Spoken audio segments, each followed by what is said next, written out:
Hey, good morning, everybody. Thank you so much for joining us for today's virtual coffee break. It is our last one of the year, and I guarantee it'll be very informative and help you through the winter. But before we get started, I'll just go over a few housekeeping tips and reminders. If you have any questions today, type them in the chat or the Q&A window at any time. If I see them as we're going through, I'll try to address them. If not, we'll have some time at the end. For everything else, please contact us at sales@tristaterestores.com. We are recording. Links to view the video and PDF of the presentation will be shared with you tomorrow morning. For everything else, visit tristaterestores.com/VCB for our complete archive. Starbucks gift cards. We're going to keep going with this. 10 lucky attendees today will take home a caffeinated gift. I believe we figured out all the snafus with Starbucks last month.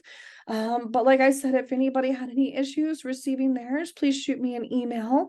We're also willing to give you an Amazon gift card in lieu of Starbucks if you have issues receiving it. After the coffee break, please complete the post-event survey. We love to hear your feedback and we want to know what you guys want us to talk about. Our next one will be next year, January 31st.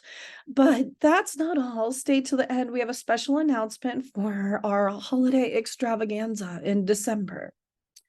And as always, if you like this presentation, and we sincerely hope you do, please take the time, share a review of Tri-State on Google or Yelp for a $25 gift card. It is subject to their approval and review process. So shoot me an email, send me a screenshot if you get this accomplished, and we'll go from there. Stay to the end. One lucky attendee will win a dozen cupcakes from Georgetown Cupcake to celebrate the fact that it's Halloween. Thank you all for spending your Halloween with me. So who we are, for anybody that's new on the call, we are Tri-State Restorations. We are a family-owned, locally operated, and established firm. We work on commercial and residential disaster recovery in the Washington, D.C. metropolitan area. We specialize in water, fire, mold, biohazard, lead, and odor-caused damages. Our company's mission is turning disaster into peace of mind because we're committed to easing the burden of handling your property's disaster by providing you with the very best customer experience and service possible. And I just went over our services, but again, we do water extraction, mitigation, restoration, mold and lead remediation, asbestos inspection and sampling, fire and smoke restoration and odor control, biohazard, trauma cleaning and disinfection, and sewage extraction, mitigation, disinfection, and cleanup. We are licensed, insured, and reliable. We're an ICRC certified firm. We hold both our MHIC and DC Class A reconstruction licenses. We're also an EPA lead safe firm and an IAQA smart mold firm. All of our employees are infectious disease control certified. We have 2 asbestos inspectors on staff, and we're 5-star rated across the board. And before I get into the presentation, this is something that is very near and dear to me. All month long, and you saw on the picture previous slide, we were all wearing our pink Tri-State shirts. October is Breast Cancer Awareness Month. We support finding a cure, and to do that, we're donating 3% of our October sales to BCRF, the Breast Cancer Research Foundation, in support of finding a cure. So another thing, the reason why we weren't here last Wednesday, and I appreciate you all showing up a week later and working with me on the time change, we were at the PM Expo. The 2023 PM Expo theme was Game On, and you can see me and my lovely partner here, Miss Debbie Sutton, dressed up as Mario and Princess Peach. We had a blast. I see some people here that I recognize from the expo last week, and I really appreciate you coming by to say hi to us. Thank you so much for your support of Tri-State. So it is Halloween. I promise this presentation won't be too spooky now, but I do want to share just a quick tidbit. So this was just kind of my fun Halloween slide here. Is it paranormal activity or is it water damage? If you've seen or felt a mysterious cold spot at your property, the explanation might not be as scary as you think. Give us a call before you arrange an exorcism. We'll perform a property inspection and provide you with the peace of mind because your culprit is likely water damage, either from a water intrusion from an outside source like your roof, foundation, or those exterior walls, or it's an active leak and you want to make sure you address this quickly to prevent additional damages. For everything else, if it is actually spooky, we recommend calling Ghostbusters. Now we're going to get into it. Here's the cold weather hazard prevention and holiday safety. Hey Johnny, yes, I will share the email address in the chat here shortly. It is sales@tristaterestores.com. So feel free to send me any questions that you'd like me to help address privately, okay? Today's focus will be to help prevent the following property disasters: icicles and ice dams, roof damage, heating equipment and electrical fires, chimney fires and puffback, frozen pipes and pipe breaks, and foundation and structural damages. So first up, icicles and ice dams. So no, not this type of dam. This is an ice dam. What is it? Ice dams occur when heavy snow buildup melts during the day, during the spring thaw, and refreezes when temperatures drop overnight. Melting roof snow and ice flows into the gutters through downspouts prior to refreezing and expanding. You want to make every effort to clean your gutters to allow thawed snow and ice water to a place to safely migrate away from your home or property. Preventing ice dams from forming by adding attic insulation that helps keep your property's temperature above 68 degrees. And clearing your roof after snowfall will also help prevent these from forming. This is just a nifty picture here showing this is where the snow is on top of the roof. There's trapped water that starts to melt during the day. And then the ice dam forms because this water flows down here and then refreezes and starts to create the ice dam. This creates an expansion right here, right above your roof, and that can cause an unnecessary water intrusion. Roof damage. Ice is very heavy. 1 inch of ice equals a foot of snow. The total weight of 2 to 4 feet of snow could be as much as 60 pounds per square foot. Ice, snow, and wind can weaken trees, branches, creating a potential damage or possible injury. You want to make sure you're trimming your branches this fall before the first snow to prevent any of these damages. Once snow does fall, use a broom or a specialized snow scraper like you saw in the video there to remove snow safely from your roof and awnings. Check the structural integrity of your roof and awnings annually. This is the time to do it now, folks. Keep your shingles in top condition, replace any that are cracked, split, or loose. Make sure you're caulking around skylights, pipe stacks, chimneys, and other roof openings to prevent the snow melt from entering your property. And then clean your gutters twice annually. Again, now is the time to do it. Metal roofs can provide you with the best protection against snow and ice damage. This is often why you see in the Northeast, most properties do have metal roofs. Heating equipment fires. So here's just some devastating facts. I love to include these. The U.S. Department of Energy records about 25,000 house fires every year that are linked to a space heater fire. Heating equipment causes 1 in 7 home structure fires and 19% of home fire deaths. Over half, 54%, of the home heating fire deaths were caused by having heating equipment too close to things that can burn, such as upholstered furniture, clothing, mattresses, or bedding. 81% of home heating fire deaths involved stationary or portable space heaters, like this one shown right here. Nearly half of all home heating fires occur in the months of January, February, and December.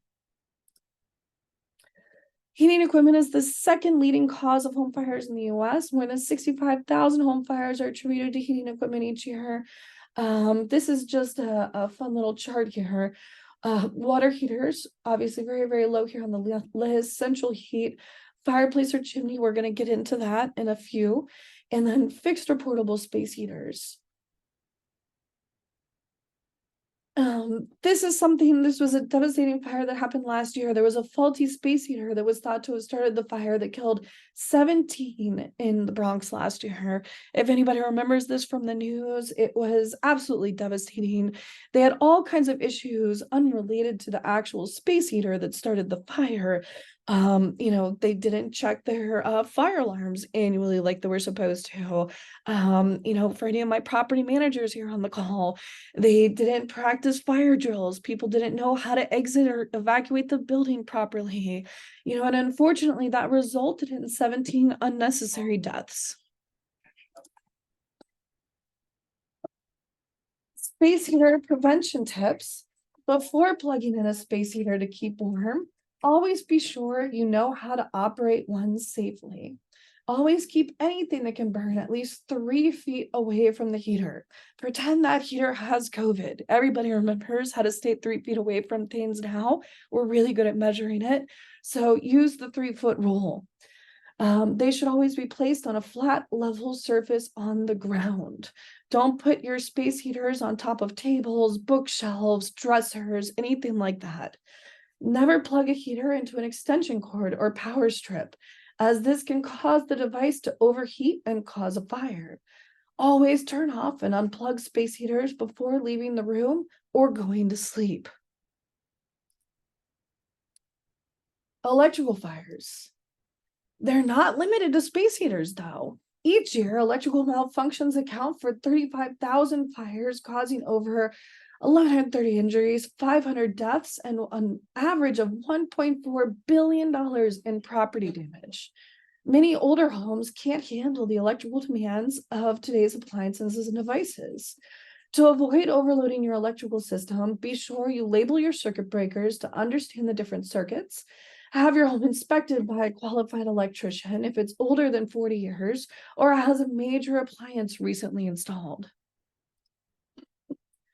So here's just a little fun holiday fact. Did you know 25% of winter fires are caused by holiday decorations? Be sure to inspect and dispose of any damaged decorations. Look for that UL certification symbol on any new holiday decorations that you purchase, ensuring that it has been tested for quality and safety. And now this is just a fun video showing the difference between a properly watered Christmas tree versus a dry Christmas tree.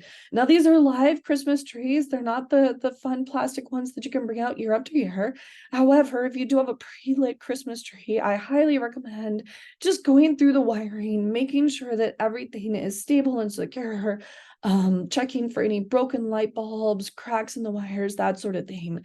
If you see anything like that, that's a red flag, and you're going to want to dispose of it and purchase a new one.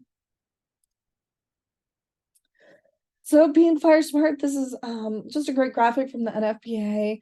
Have an electrician install additional wall outlets where you need them. I do not recommend doing this on your own. Use light bulbs that match the recommended wattage on the lamp or the fixture. This helps prevent overloading, and unfortunately, fires do cause because of that. Half of all electrical fires involve home wiring or lighting equipment. It's a really good general rule. Just have an annual inspection of your property.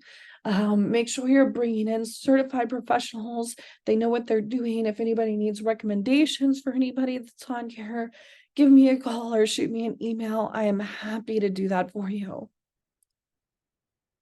Chimney fires. So the NFPA's kind of winter motto is let's put a freeze on winter fires. And one of their big pushes is, preventing chimney fires. Did you know that 1 in every 7 home fires and 1 in every 5 home fire deaths involve heating equipment? This includes your chimney and furnace. Have a qualified professional come out and clean and inspect your chimney and vents every year. Store cold ashes in a tightly covered metal container and keep it outside at least 10 feet from your property and any nearby dwellings. The NFPA recommends that fireplaces and chimneys are inspected annually. The leading factor contributing to home heating fires was failure to clean, principally from solid fueled heating equipment, primarily chimneys. So this is just a little graphic here. It shows how the excess air is coming up, the gases and crustwood build up. It can actually create a fire once your chimney is then lit. It also helps prevent the deterioration of your chimney, which that excess oxygen can actually cause kind of like a little implosion here. This is a fire job that we did last year, where this was her chimney. She had a kind of wood furnace stove right here, and unfortunately, due to improper cleaning, the entire side of the house caught on fire at about 3 in the morning. How can you tell when you're having a chimney fire? Well, they can be fast burning or slow burning. Fast burning chimney fires are extremely obvious. They rapidly consume the flammable residue on the inside of the chimney flue, and you may detect a loud cracking or popping noise from the chimney flue, kind of like the sound of a large bonfire. There'll be a lot of dense, thick smoke coming into the fireplace or out of the chimney. Flames are things that are on fire, pieces of flaming cresswhite coming from the top of the chimney, a strong, intensely hot smell, or a roaring sound. If you see or hear any of these things, this is a red flag. Get out of your house and immediately call 911. Another tip here is to keep a specialized extinguisher handy. This is just a great graphic. Again, I'll be sharing this presentation with everybody. But if you'd like to learn more about the different extinguisher types, we do have a previous coffee break all about this. So check out our archives at tristaterestorers.com/VCB. Puffback. A puffback occurs when an oil burner doesn't ignite right away, and as a consequence, the fumes build up in the furnace. These fumes cause an explosion inside the burner chamber, which vaporizes and expels soot through a home or business, covering walls, baseboards, furniture, floors, and an oily, toxic soot. Here is kind of a before and after. This shows what the puffback did. This is humongous. This is a lot of damage. Every single porous material here is covered in soot. To prevent these puffbacks, make sure you're keeping your oil heating system free of dust. Your system needs to be cleaned and inspected annually. Check for oil leaks and any soot residue in and around, and inspect your other heating systems if you have central air or any of that. This is just a good reminder.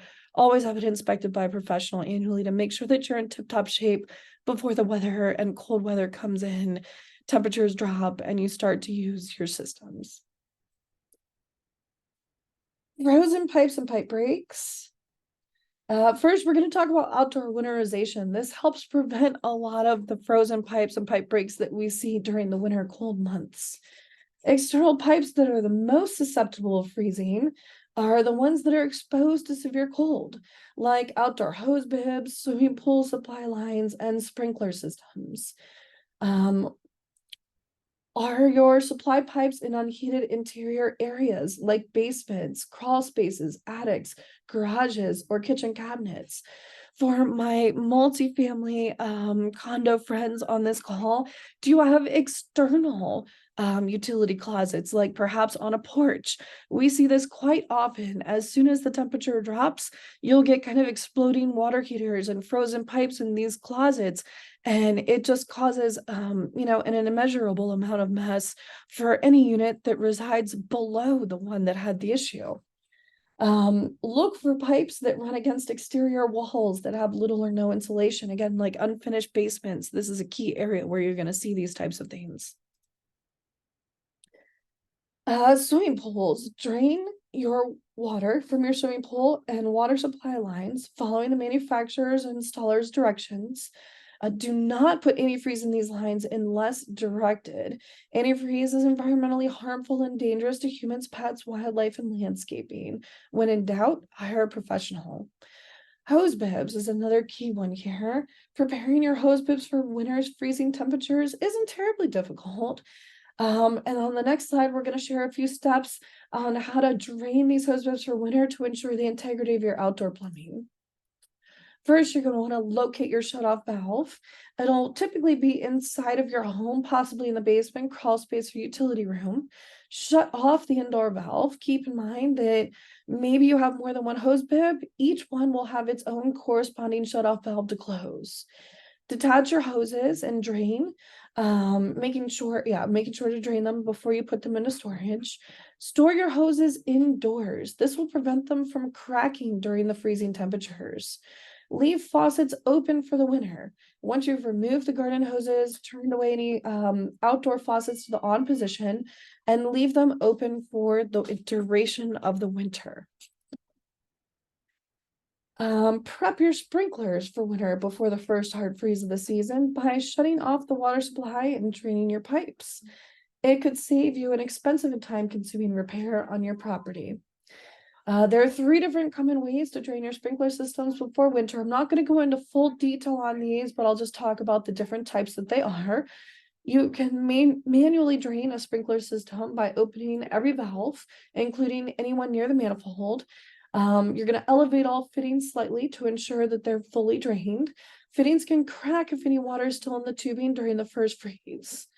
You can also automatically drain a sprinkler system with flush valves. Your system may have flush valves installed at the different low points in the line. Each time the system shuts off, in turn lowering the water pressure, these valves will automatically open and drain any water remaining in the lines. And the last method is to blow out the sprinkler system. This method uses compressed air to blow out the water of the lines. And then we're going to go through the different signs of a busted water pipe here. So if you have an open faucet that produces a slow trickle or no water at all, that is a red flag. It's a good reason to suspect that a pipe is frozen. Fluctuating water pressure. A burst pipe can result in wacky water pressure at your house or community. Discolored or smelly water. Clanging or dripping noises in the walls. Mold problems. If you see or suspect you have suspected microbial growth anywhere, that is a definite red flag and a sign of any kind of a water intrusion or a broken pipe. Puddles under sinks. You have an extremely high water bill. Water marks. This is another sign. This is kind of pre-microbial growth.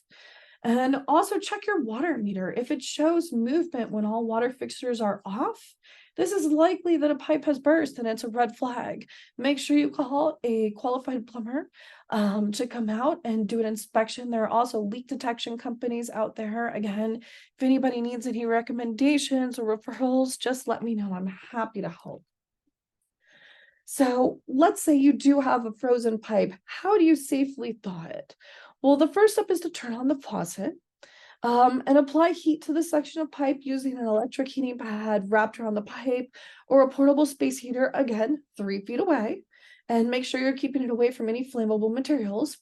Or you can wrap pipes with towels soaked in hot water. The one thing I do not want any of you to do is take a hairdryer and use a hairdryer to start thawing out your pipes. This is a huge red flag and can easily cause all kinds of issues that you do not want.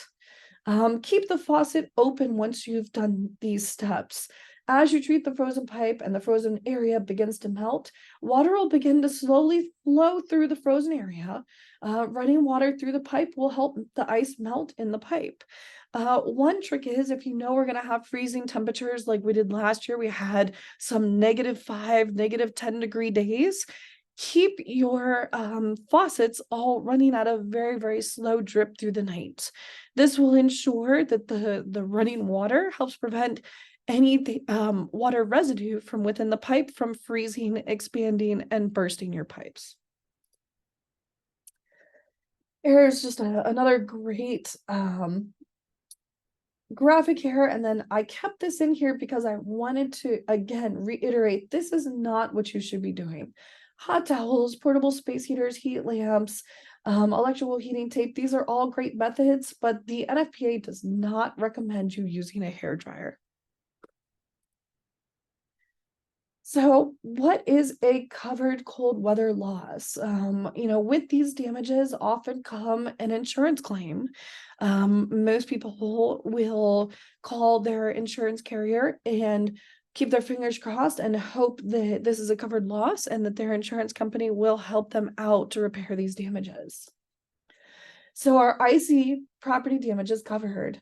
Well, the American Association of Insurance Services lists the weight of ice, sleet, and snow as named perils, which means the damage from the weight of ice, snow, or sleet to a building or property contained in the building is covered. One of the messiest and most costly home repairs is fixing a burst or frozen pipe. Luckily, freezing conditions such as burst pipes or ice dams are typically covered. However, you must prove that you took reasonable steps to prevent these losses by keeping your property warm and at a livable temperature. It is your responsibility to maintain a livable temperature and safely winterize your property. Accidental water damage that occurs as a result of sudden unexpected occurrence, like a burst pipe, is often covered by homeowners insurance policies as well. In addition, the cleaning, repair, or replacement of wood flooring, drywall, and even furniture due to water damages as a result of a burst pipe are also typically covered. Some homeowners insurance policies may even help cover cold weather damages to your yard, including trees, shrubs, plants, and surrounding structures. So, here's just my tip with every one of these coffee breaks. Read your policy annually. Verify your property's coverage types and limits. If you see any red flags, address it with your agent. Request additional coverages, go through everything line by line with them. Ask their opinion. Your agent is your best friend in these types of situations, and they will guide you through what you need to make sure that your policy is up to date. Be careful how you represent your damages, though. If you say your pipe was frozen and burst, but you have not been properly maintaining your property, you may be denied coverage due to negligence. Again, this comes with keeping your property at a livable temperature. I want to flag here for any property managers on the call, if you have any unoccupied units, make sure that you're keeping the heat on during the winter. If pipes burst, the master policy may not cover the damages because you left that unit without heat. So that's just a, friendly reminder here for everybody. Make sure you're doing your due diligence, and then your insurance will pick up everything and help you out as best as they can. Preventing frozen pipes in your community. Make sure you're installing and maintaining insulation in key areas to prevent frozen pipes. The most vulnerable pipes in a commercial building run along the building's exterior. Thoroughly wrap pipes with a sleeve or electrical heat tape. Require the garages and exterior doors are kept closed during winter months. This is a great thing to include in a community newsletter for your tenants or your residents. Just remind them, hey, we want to keep all of our exterior doors closed, any community or common area doorways. Make sure they're staying closed during the winter months so that the internal temperatures of all the properties, buildings are kept at a livable temperature. Check for signs of small leaks or fatigue before and during periods of below freezing temperatures. Early discovery of leaks, fatigue, or freezing pipes can allow for preventative action and save thousands of dollars in damages. Preventing frozen pipes in unoccupied dwellings. We mentioned this a little bit before. In extreme cold, have residents run water at a slow drip to relieve pressure on their pipes and prevent a catastrophic failure. Check your shutoff valves and levers biannually with a certified professional. It's important to maintain a well-heated property during periods of extreme cold. Ask your residents to maintain a livable temperature of at least around 68 degrees in their units during winter months. If managing vacant units, make sure you're setting those thermostats as well. Now we're going to get into foundation and structural damages. Now, we don't see a lot of actual property damages caused by foundation and structural issues until after the spring thaw. So now is the perfect time to get out there, do a site walk, make sure you're looking around your property and raising any red flags and getting this addressed before the actual cold weather comes in. When moisture is in the soil, freezes after a snow, then it melts, then refreezes, much like the ice dams on your roof. It creates an enormous pressure against your foundation walls. This can cause hidden cracking and structural problems that won't be seen until the spring thaw. You can prevent mold and microbial growth from forming in the warmer weather by checking your foundation for cracks in the spring and fall to prevent water intrusion damages from occurring. Foundation cracks caused by soil pressure are generally horizontal cracks, like stair step cracks seen in this picture. And so when you see that, that's a definite red flag. Make sure you're getting some kind of a structural professional out there to assist you with getting this remedied. Now, here's just some great links for you for additional cold weather hazard prevention resources. A lot of this information came through the NFPA, the Electrical Safety Foundation International, ESFI, the Chimney Safety Institute of America, Community Associations Institute, and ready.gov. Just a friendly reminder, today is Halloween. This is generally when I do this with my children and my family. Test your smoke and CO2 alarms. It's great to try to time it with daylight savings because it automatically makes sure that you're doing this twice a year. If you don't have smoke or CO2 alarms, there is no better time than now to install them. Make sure that you are helping to save lives and preventing additional damages by giving everybody the warning. And much better if you have a house fire and everyone makes it out alive. So in closing, I know this is a lot, guys. If you suspect you have a property hazard or require assistance with water, fire, smoke, lead, or biohazard damages, give us a call. We're available 24/7 to help with your disaster and to help turn it into peace of mind. So any questions here? I can address it. Thank you, Kevin. I love that this is a spectacular presentation. Beautiful pun. I love puns. They're so great. How are you going to go about it if a chimney fire is in a condo apartment? So honestly, the same kind of thing, really it's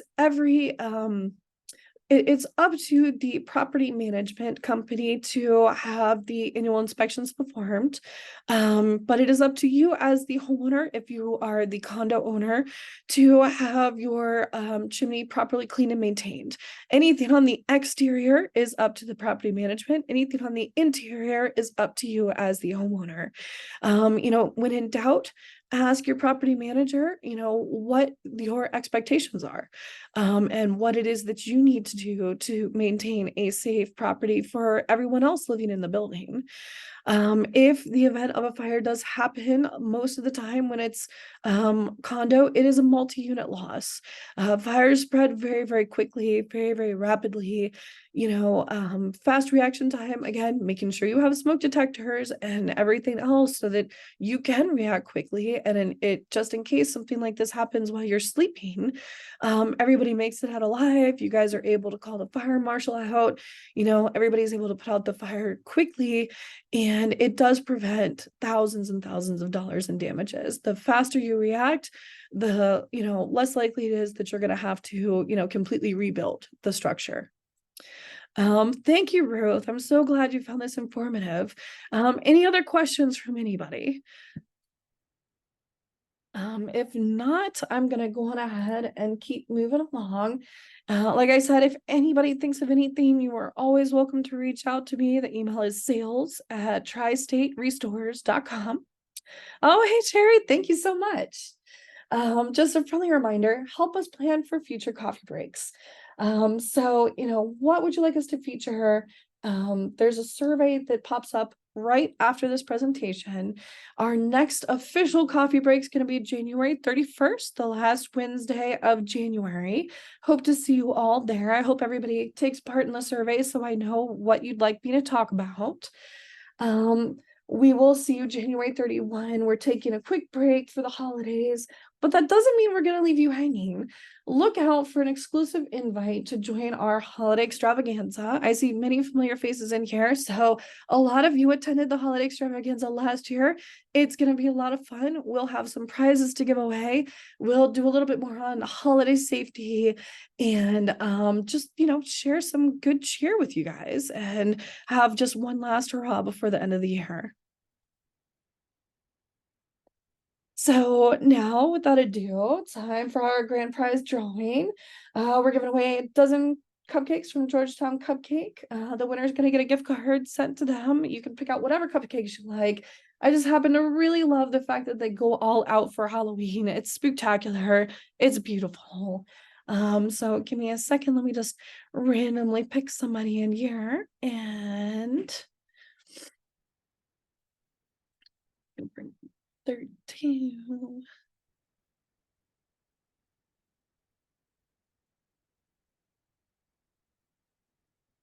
Right. So, Shauna Martin, congratulations. You are the lucky winner. After this, I'm gonna reach out to you. I will figure out how we're gonna get that gift card to you. You're gonna have a wonderful time eating these gorgeous cupcakes. I hope you enjoy them. They're one of my favorites. Congratulations to you, my dear. Get a little confetti action going on here. But that's not all. So I want to see what everybody's learned today, and hopefully you learned a lot. The first 10 people to share something in the chat about what you learned today will get a $5 Starbucks gift card. Yeah, don't use hair dryer to frost pops. Thank you so much. Check smoke detector every 6 months. 1 inch of ice equals a foot of snow. Beautiful, clean your gutters twice a year. Oh, you guys are paying attention. I'm so happy. Reminder about sprinklers. Beautiful. Thank you all. Again, like I said, this was a lot to take in. We're going to share the copy of this presentation with everybody tomorrow.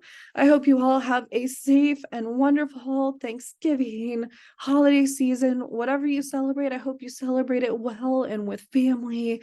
And we will see you all December 15th. Okay, everybody take care. Have a wonderful and spooky Halloween and enjoy the rest of your day. Thanks, everybody.